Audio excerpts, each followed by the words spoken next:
রাধে রাধে সবাইকে। তো দেখো আমি কোথায় চলে আসলাম বন্ধুরা। আমি চলে আসলাম জাগি রোড গোবিন্দ মন্দির স্টেশনের সঙ্গে মন্দিরটা যে আছে গোবিন্দ মন্দির, অনেকেই চিনো। এখানে কিন্তু অনেক বড় কীর্তন হয় ফাল্গুন মাসে। তো দেখো আমি গোবিন্দ মন্দিরে এসেছি কারণ আমার ভাইয়ে একটা ভোগ দিয়েছিল আনার জন্য, তো আমি সেটাই আনতে গিয়েছি। তো তোমাদের কাছে আমি একটু শেয়ার করছি, দেখো কত সুন্দর করে বানিয়েছে। আর এখানে কিন্তু বিশাল বড় কীর্তন হয় ফাল্গুন মাসে। তো অনেক জায়গা থেকেই কিন্তু লোক আসে দেখার জন্য। এখানে জায়গা হয় না, কিন্তু এত প্রচুর পরিমাণে ভিড় হয়। আর মন্দিরটা দেখো, মানে দরজা এখনও খোলা হয় নাই, মানে কয়টা বাজে, 12টা 1টা বাজে না 1:30 বাজে। তো ভোগ এখনও হয় নাই। আমাকে বলেছে এখানে বসতে জন্য, তারপরে পুজো হয়ে গেলে আমাকে ভোগ দিয়ে দেবে। তো আমি এখন একটু এখানে বসলাম আর ভাবলাম তোমাদের কাছে একটু শেয়ার করে দিই। এত সুন্দর জায়গা আর সব ভগবানের মানে এখানে ছবি দেওয়া আছে রাধা গোবিন্দর। তো তোমরা একটু প্রণাম করে নাও, এখানে সবাই একবার বলে যাও রাধে রাধে। আর দেখো কত সুন্দর, সেটাই আমি ভাবলাম তোমাদের কাছে একটু শেয়ার করি। এখনও কিন্তু কমপ্লিট হয় নাই বানানো, আরও সুন্দর হবে।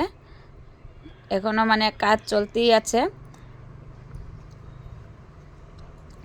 সবাই বলো রাধে রাধে। তো দেখো তাদের কিন্তু ভোগ বানানো হয়ে গেছে, এখন মন্দিরে নিয়ে যাচ্ছে, পুজো করবে, তারপর ভোগ দেবে। তো এখানে কিন্তু প্রচুর লোক এসে বসে আছে ভোগ নেওয়ার জন্য। তো ওই যে আমার ভোগ নিয়ে আসলো, আমি ভোগটা নিয়ে নিলাম।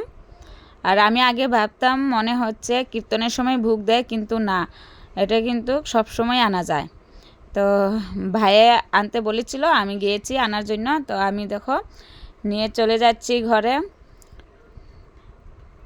আমি কিন্তু একটা ব্যাগও আনি নাই, কারণ আমি ভাবছি এখান থেকে মানে কিছু দেয়, কিন্তু এখন দিয়েছে ক্যারি ব্যাগ একটা।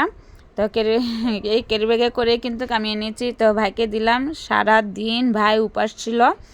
তো এখন এই ভোগ দিয়ে কিন্তু উপাস ভাঙবে।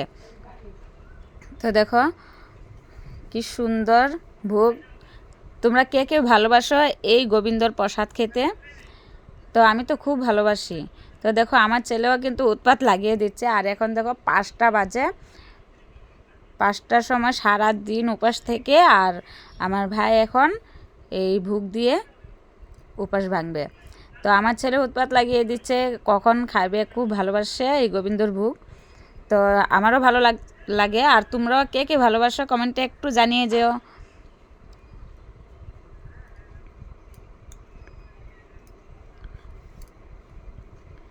খুব সুন্দর সেন্ট, অসাধারণ লাগবে। তো আমি ভাইকে বলছি এখানে মাখার জন্য, কিন্তু ভাই বলছে আমাকে মাখার জন্য। তো এটার মধ্যে তো আর মাখা যাবে না, তো একটু এক্সট্রা করে রাখলো দিদিভাইয়ের জন্য। মানে ঘরের সামনে দিদিভাই আছে, তো দিদিভাইকে অল্প দিতে হবে। ঠাকুরের প্রসাদ অল্প খাইলেও অনেকটাই সন্তুষ্ট হয়ে যায়, অনেকটাই ভালো লাগে। আর একটুতেই কিন্তু পেট ভরে যায়।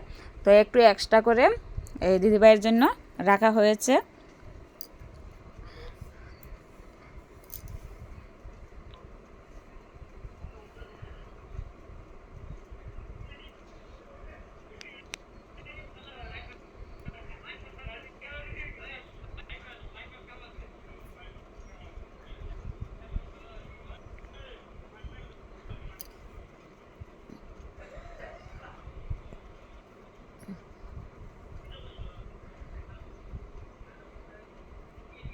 তো এখন আমাকে বলেছে মাখার জন্য। তো দেখো এখন অনেকগুলি পড়ে গেছে, কিন্তু এটা তো ঠাকুরের প্রসাদ, ফেললে মানে অনেকটাই পাপ হবে, তাই আমি তুলে নিলাম। তো এখন আমি ঠাকুরের প্রসাদটা আমি মাখছি। তোমরা কে কে খাবে বলো, আর কে কে ভালোবাসো? তো সবাই একবার বলে যাও রাধে রাধে। আমি এখানে কিন্তু ভোগ মাখাই স্টার্ট করে দিলাম, তারপর মেখে ভাইকেও দেবো, আমার ছেলেকেও দেবো।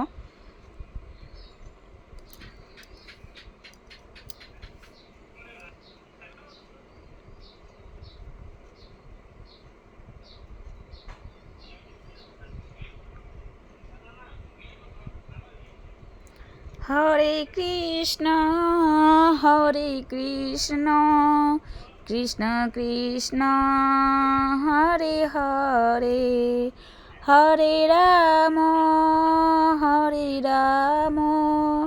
রাম রাম হরে হরে হরে কৃষ্ণ কৃষ্ণ কৃষ্ণ হরে হরে হরে রাম